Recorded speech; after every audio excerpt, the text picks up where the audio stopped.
Gold, trusted gold buyers. మీరు తాకట్టు పెట్టిన బంగారాన్ని విడిపించి ఈ రోజు ఉన్న మార్కెట్ ధరకు కొనబడను. ఎలా ఉన్నావు? నేను బాగున్నాను. బాగున్నావా? ఆ, వెల్కమ్ టు నా ఇంటర్వ్యూకి. ఓ, చాలా రోజుల నుంచి అడిగితే ఓ, ఫైనల్ గా ఈ రోజు వచ్చావు. కుదిరింది. ఈ రోజు కుదిరింది. థ్యాంక్ యూ సో మచ్ ఇంటర్వ్యూకి వచ్చినందుకు. పర్లేదన్న. ఎలా ఉన్నావు? బాగున్నాను. బాగున్నావా? ఎలా నడుస్తుంది సీజన్? సూపర్. సూపర్. సీజన్కే ఎదిరిపోతుంది, మొత్తం చాలా బాగా నడుస్తుంది. ఆ, బాగుంది, సీజన్ కూడా చాలా బాగుంది. ఇంకా బయట రెస్పాన్స్ కూడా అంత ఎదిరిపోయింది. పండు వినర్ అవుతాడా? అవుతాడు, అవ్వాలని కోరుకుంటున్నాను నేనైతే. అదేంటి నీది నువ్వు అవ్వాలని కోరుకోవాలి కదా. అంటే నాది ఉంది, నేను ఆల్రెడీ అయ్యాను కదా.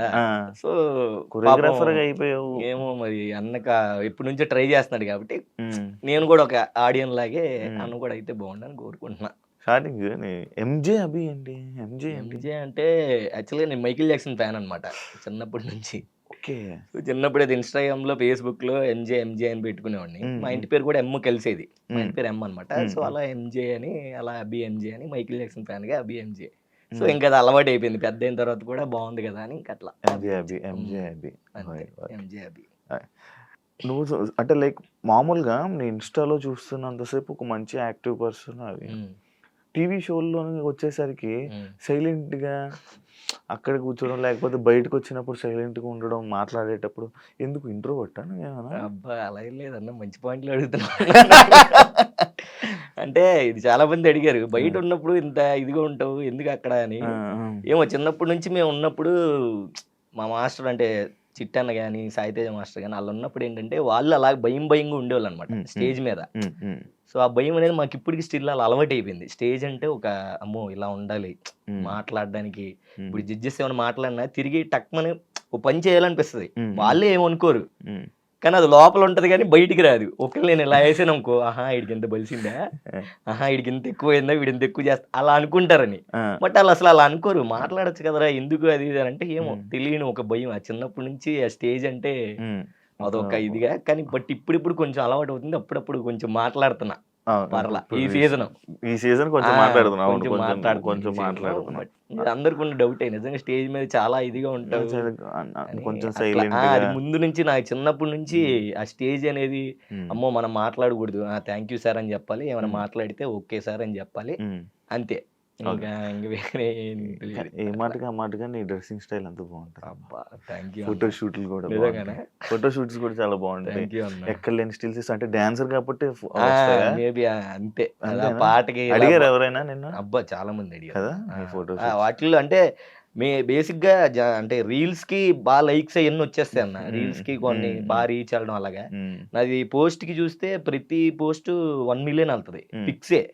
ఫిక్స్ ఇప్పుడు 1 మిలియన్ వెళ్తుంది. లైక్స్ కూడా 100K లైక్స్ వస్తాయి. అప్పుడు నిజంగా నాకు అర్థం, ఓహో వీళ్ళకి నా ఫోటోలు అంటే ఇంత బాగా నచ్చాయి, ఆ సాంగ్ తగ్గట్టు పెడతా ఉన్నా అన్నట్టు. నేనే ఏ ఫోటో ఏ స్టిల్ పెట్టాలి అభి ప్రొఫైల్కి వెళ్తే ఈ ఫోటో స్టిల్ పెడదాము, నిజం ఈ ఫోటో స్టిల్ పెడదాం వస్తుంది మనం. కానీ ఎప్పుడు పెట్టగా ట్రై చేసాను కానీ అవ్వలా.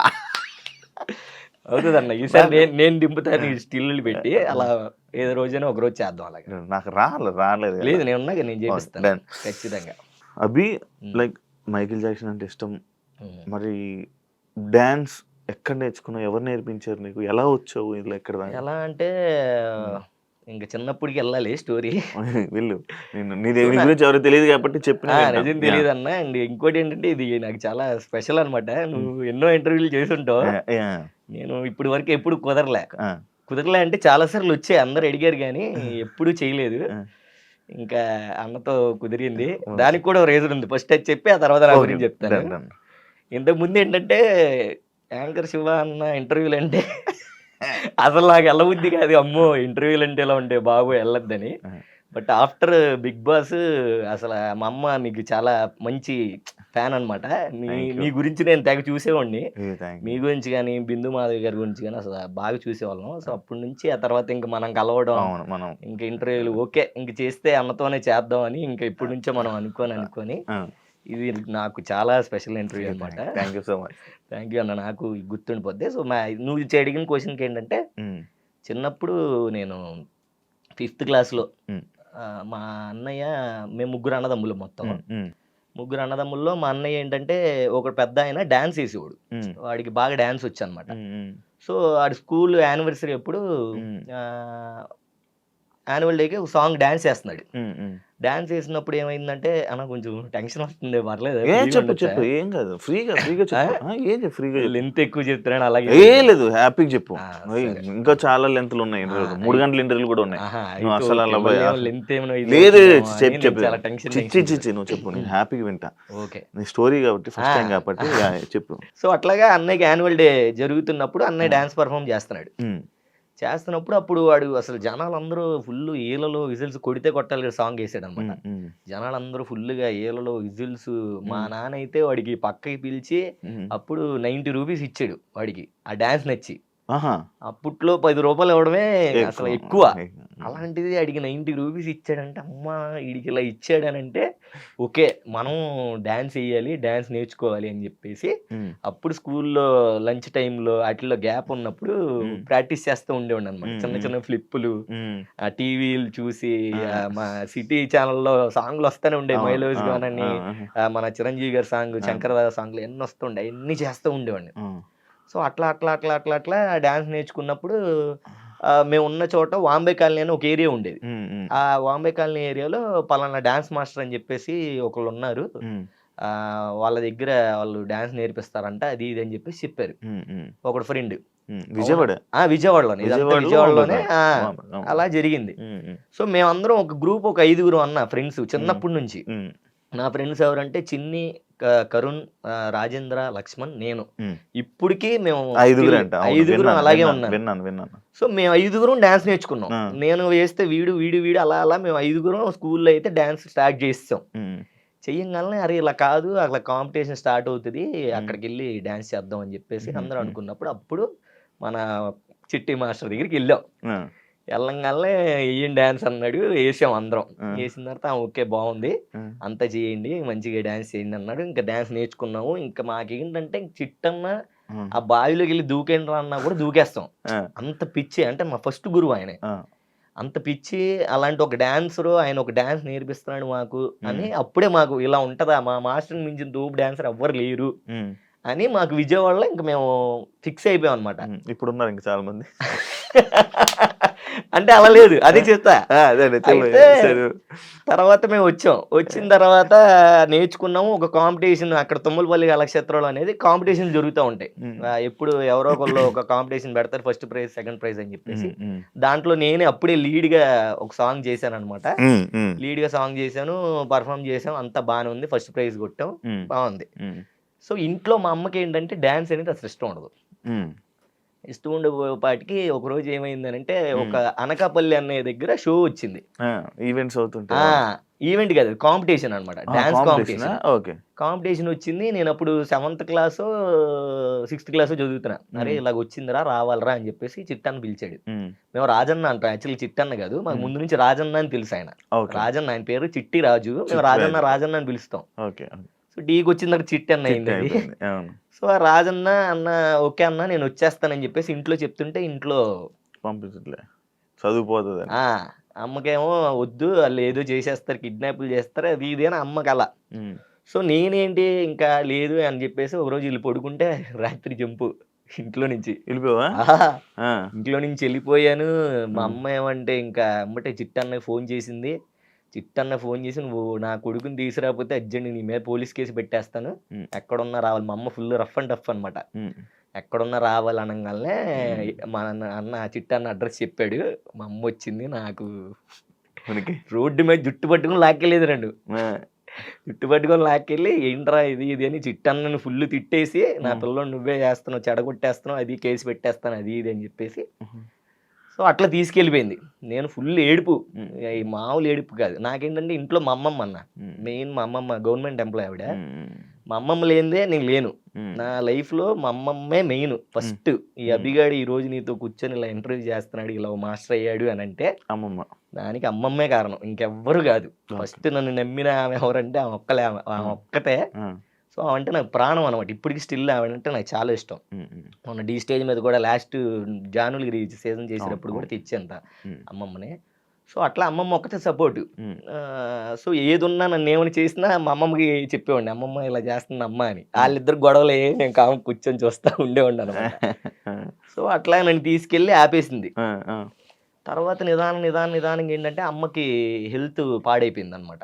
సో అమ్మకి బాగా బ్లడ్ తక్కువైపోయి బాగా బియ్యం తినేది. సో అట్లాగా ఇది అసలు ఎవరికి తెలియదు బేసిక్గా. అందుకే ఇది ఇప్పుడే తెలియదు, ఎవరికి తెలియదు. ఓకే. సో అమ్మకి ఏంటంటే హెల్త్ బాగా ఇదైపోయింది. నాకు చిన్నప్పటి నుంచి నేను అమ్మమ్మ ముగ్గురే ఉండేవాళ్ళం. సుందరనగర్ అనే ఏరియాలో కట్ట మీద పాకలు ఉండే, ఆ పాకలో ఉండేవాళ్ళం. నేను అమ్మమ్మ. నాన్న లేడు, చిన్నప్పుడు అమ్మను వదిలేసి వెళ్ళిపోయాడు నాన్న. సో అట్లాగా ఇంకా మేము అట్లా ముగ్గురు అలా ఉండేవాళ్ళం, హ్యాపీగా బాగానే ఉండేవాళ్ళం. నేను చిన్నోడిని, చాలా స్కూల్కి వెళ్తూ ఉండేవాడిని, వచ్చేవాడిని, అమ్మమ్మ వచ్చేది. సో ఏది కావాలన్నా అమ్మమ్మని అడిగేవాడిని, ఆమె కొనిచ్చేది కాదు. డబ్బులు ఆడ నుంచి వస్తాయి, ఎట్టుకు కాస్తే అది ఇది అనేది. ఓ 2 రోజులు అన్నం తినకుండా ఉండేవాడిని. సర్లే ఏదో ఒక అడిగే వీడియో గేమ్ అనమాట, క్యాసెట్ ఉండేది కదా, చిప్పులు అది అడిగేవాడిని. మ్యారీ అయ్యి 300 ఎంత ఉండేది, కొనిచ్చేది కాదు. ఎందుకు ఇప్పుడు అవన్నీ అవసరం లేదు, నువ్వు చదువుకు అనేది. నేను 2 రోజులు అన్నం తినకపోయేసరికి సర్లే ఎక్కడ అమ్ముతారు అది, పద అంటే అప్పుడు మాట్లాడేవాడి దగ్గరికి వచ్చి అలా కొనిచ్చేది. సో అంతే, అమ్మమ్మ అంటే అంత ఇదే అనమాట, అలా ఉండేది. సో అమ్మకి అట్లాగా ఆరోగ్యం మొత్తం ఇదైపోయింది. నాకు ఒక 13 years ఏజ్ వచ్చినప్పుడు అమ్మ చనిపోయింది.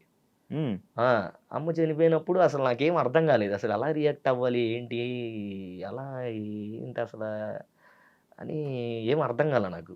అమ్మ లేదు. అమ్మమ్మకేమో 8 మంది పిల్లలు అన్న అమ్మమ్మకి 8 మంది పిల్లలు, 5 మగళ్ళు, 3 ఆడపిల్లలు అనమాట. సో 3 ఆడపిల్లలు పెద్దాం అనమాట, పెద్దాం కొడుకు నేను. సో అమ్మ, నేను, అమ్మమ్మ. ఒకరోజు బర్త్డే టైంకి ఏమైందనంటే అమ్మ నాన్న కావాలి, నాన్నని చూడాలని ఉంది, నాకు నాన్నని చూపించు అది ఇది అని అంటే, సర్లే నాన్న అని చెప్పేసి రాజమండ్రి వెళ్ళాం. నాన్న రాజమండ్రిలో ఉంటాడు, టైలర్ ఆయన, చాలా పెద్ద టైలర్ అప్పట్లోనే. సో మైకిల్ జాక్సన్ గారికి కూడా ఇండియా వచ్చినప్పుడు అప్పుడు సూట్ ఏదో కుట్టారంట ఆయన, అంత టైలర్, అంత పెద్ద టైలర్ ఆయన. మా అమ్మ చెప్పేది నాకు అది. సో బాబురావు ఆయన పేరు. సో వెళ్దాం అమ్మ, నా బర్త్డేకి నువ్వు తీసుకెళ్లాల్సిందే అది ఇది అని చెప్తే, సర్లే అని తీసుకెళ్లారు. తీసుకెళ్ళగానే అమ్మకి అసలు అడ్రస్ తెలియదు, ఏం తెలియదు, అక్కడ ఏం జరుగుతుంది, ఎవరు ఉన్నారు ఏంటి అని. ఆయన ఎప్పుడో టైలరింగ్ చేసిన షాప్ గుర్తుంది. సో అక్కడికి వెళ్ళి అడిగితే బాబురావు గారు ఉన్నారంటే, బయటకు వచ్చి ఆయన లేరండి, ఆయన ఎప్పుడో కాలం చేస్తారు కదా అన్నాడు. అమ్మ అని మా అమ్మ ఫుల్గా ఏడుస్తుంది. నాకేం అర్థం కావట్లా, ఏంటి ఎందుకు ఏడుతుంది, కాలం చేస్తారు అన్నది నాకు అసలు. ఆ టైంలో చిన్నోడిని, 7 years 8 years ఉంటుంది.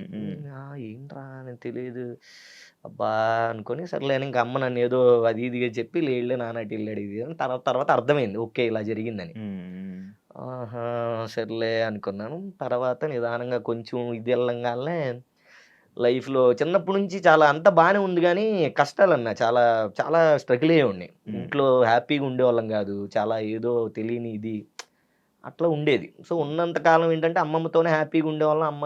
అమ్మమ్మకి గొడవలు జరిగాయి, అట్లా సంథింగ్ అంత చెగ్గ అయ్యేది. ఎండ్ ఆఫ్ ది డే అమ్మకి హెల్త్ పాడైపోయింది. నాకు 13 years వచ్చినప్పుడు అమ్మ చనిపోయింది అనమాట. చనిపోయినప్పుడు అసలు ఏం అర్థం కావట్లేదు, నేనేమి ఆడవలేదు, అలాగే ఉంటాను, అటు ఇటు తిరుగుతూ ఉన్నాను. అట్లీస్ట్ నాతో కనీసం మాట్లాడాలి. ఆమె ఇప్పుడు నైట్ చనిపోద్దన్న పొద్దున్న నుంచి ఆమెకు మాట పడిపోయి నాకు అట్లీస్ట్ నాతో మాట్లాడదామన్నా, నేను అమ్మనేమన్నా అడుగుదామన్నా, పోనీ అమ్మ నాకేమైనా చెప్దాం అనుకున్నా. సో అది అవ్వపోయేసరికి నేను చిన్నపిల్లని అటు ఇటు తిరుగుతూనే ఉన్నాను, అంతా బాగానే ఉంది. ఎండ్ ఆఫ్ ది డే అమ్మ ఇదైపోయింది. ఎక్కడ ఏమనిపించలే, కానీ జస్ట్ అమ్మ మళ్ళీ రాదు, వెళ్ళిపోతుంది అన్నప్పుడు అప్పుడు ఏడ్చానన్నా నేను నా లైఫ్లో. ఇప్పటికీ గుర్తుంటుంది అది, అసలు నేను లైఫ్లో మర్చిపోలేను. అంత బాగా ఏడ్చాను, అమ్మ అని ఏడ్చాను. తీసుకెళ్ళిపోయారు, అంతా జరిగిపోయింది. సో ఇక్కడ మా పెద్దమ్మ, మా చిన్నమ్మ ఇద్దరు కూర్చొని ఉన్నారు, ఇద్దరు డిస్కషన్ చేసుకుంటున్నారు. ఎవరు పెంచుకుందాం ఎవరు పెంచుకుందాం అని. సో వీళ్ళిద్దరు నేను పెంచుకుంటా అని జరుగుతుంది. అక్కడ హ్యాపీగానే ఉంది. నువ్వు పెంచుకు అంటే ఇంకా బాధ అయ్యేదేమో, కానీ నేను పెంచుకుంటా అని పెద్దమ్మ అంటుంది, చిన్నమ్మ నేను పెంచుకుంటా అని నేను అంటుంది. సో అబ్బా ఏంటి ఇలాగా అది ఇది అని చెప్పేసి నేను ఇంకా ఫుల్గా ఏడుస్తున్నాను. ఏంటి నాకు ఇలాంటి పరిస్థితి వచ్చింది, చక్కగా అందరికి అమ్మోళ్ళు ఉన్నారు, నాకు లేరు, నాకు అమ్మ ఎందుకు ఇలా అయ్యింది అని నేను తెగ బాధపడిపోయాను. సో మా చిన్నమ్మ నా దగ్గరికి వచ్చింది. మా చిన్నమ్మ వచ్చి, నాన్న ఏడవ మాకు, నీకు నేను ఉన్నాను కదా, ఏమి ఏడవ మాకంటే, నువ్వు ఉన్నావు చిన్నమ్మ, అమ్మ లేదు కదా అన్న, నువ్వేమి బాధపడకు, నేనే మీ అమ్మనే అనింది. అని అంటే ఆహా అవునా అమ్మా, ఇంకా నువ్వే అమ్మ అన్నట్టు చెప్తారులే అంటే అలా కాదు నాన్న, నిజంగా నువ్వే నా కొడుకువి, నేనే మీ అమ్మకి ఇచ్చేసాను నిన్ను అనింది. ఆ సిచ్యువేషన్ లో ఏది నమ్మాలి, అసలు ఎలా నమ్ముతావు? ఏమో నన్ను ఓదార్చడానికి చెప్తుందేమో అనుకుంటున్నా నేను. అమ్మ లేదు అని అంటే నిజం నాన్న, నేను నీ మీద ఒట్టేసి చెప్తున్నా, నువ్వే నా కొడుకువి అనింది. నాకు మైండ్ పోయి ఏం మాట్లాడుతున్నావు అమ్మ, నేను నమ్మను, అసలు నమ్మను అన్న. అప్పుడు బర్త్ సర్టిఫికేట్ తెచ్చింది. దాంట్లో నా ఇంటి పేరు వేరు, బండి అని ఉంటది. దాంట్లో ఏంటంటే అమ్మోళ్ళ ఇంటి పేరు ఉంటది, మా చిన్నమ్మోళ్ళ ఇంటి పేరు ఉంటది. యాక్చువల్గా ఇప్పుడు నేనున్నది ఏంటంటే మా అమ్మది, దీంట్లో ఇంటి పేరు వేరు, దాంట్లో ఇంటి పేరు వేరు. అప్పుడు బర్త్ సర్టిఫికేట్ చూపించగల అప్పుడు నాకు పోకిరి లెవెల్ ట్విస్ట్ నాకు ట్విస్ట్ ఇది అసలు బయటిది ఎవరికి తెలియదు బేసిక్ గా. పోకిరి లెవెల్ ట్విస్ట్ ఏంట్రా, ఏం జరుగుతుంది అసలు ఏం అర్థం కావట్లేదు.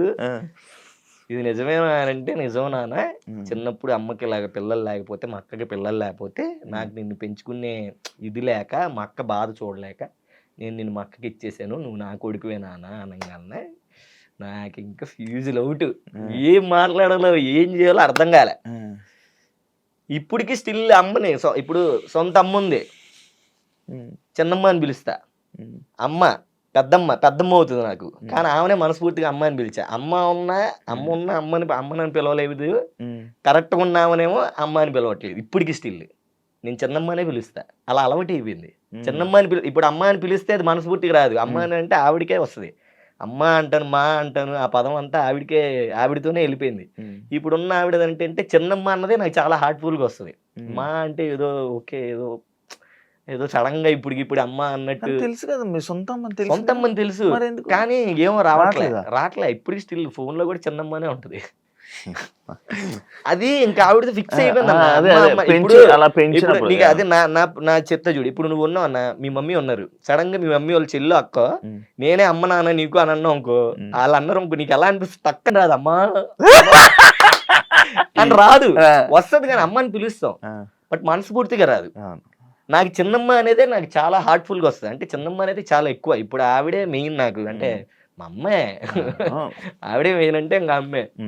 సో అట్లాగే చిన్నప్పటి నుంచి ఏంటంటే అమ్మ ఉంది కానీ అమ్మ లేదు, నాన్నున్నాడు కానీ నాన్న లేడు, అలా ఎలా ఫీల్ అయ్యేవాడిని. ఆ తర్వాత ఇప్పుడు అంతా ఇది సెట్ అయింది. ఇప్పుడు ఎంత చిన్నమ్మ నాన్న ఉన్నారు, ఇప్పుడు నువ్వు సొంత అమ్మ నాన్న దగ్గరే ఉన్నా. ఇప్పుడు అక్కడికి వచ్చాం. సో ఇది అసలు ఎవరికి తెలియదు. అప్పుడప్పుడు పెడతా ఉంటా, అమ్మ మిస్ యూ అమ్మ అని ఒక స్టోరీ పెడతా. తర్వాత ఇంకో మదర్స్ డేకి మా అమ్మది పెడతా. చెప్పు, నీకు ఇంకో ట్విస్ట్ చెప్తా, చెప్పు. అవునా?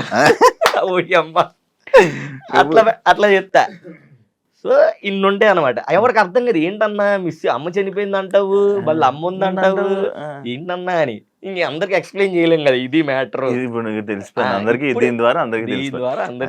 నీ గురించి మీ ఫ్రెండ్స్ కి ఫోన్ చేశా, ఓకే ఎంజే అభి ఇంటర్వ్యూ ఉంది, అసలు ఏమని తెలిస్తే చెప్పు అంటే, ఏం లేదన్నా అమ్మ నాన్న అన్నయ్యని ఎక్కడ చదివిస్తున్నాడు, అబ్రాడ్ తీసుకుని వెళ్ళి చదివించుకొని మనోడే అన్న చూసుకుంటున్నాడు.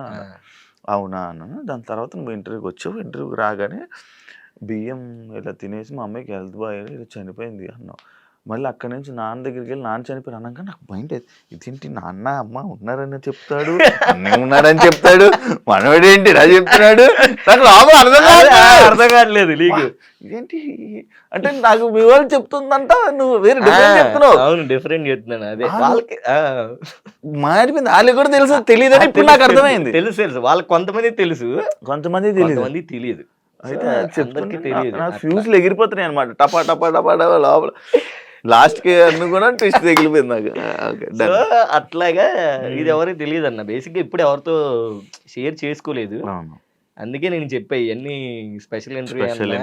ఎందుకంటే ఆబ్వియస్లీ చెప్పుకోవాలని కాదు కానీ బట్ తెలియాలి అందరికి, ఎందుకంటే అర్థం కాదు కదా ఏంటి ఇలా అంటున్నాడు అలా అంటున్నాడు అని. అలా చిన్నప్పటి నుంచి అలా చాలా కష్టాలన్నీ చూసుకుంటూ వచ్చానన్న మొత్తం. అప్పటి నుంచి ఇంకా అట్లాగా స్కూల్లో ఇంకా 9th కి వచ్చాను, 8th కి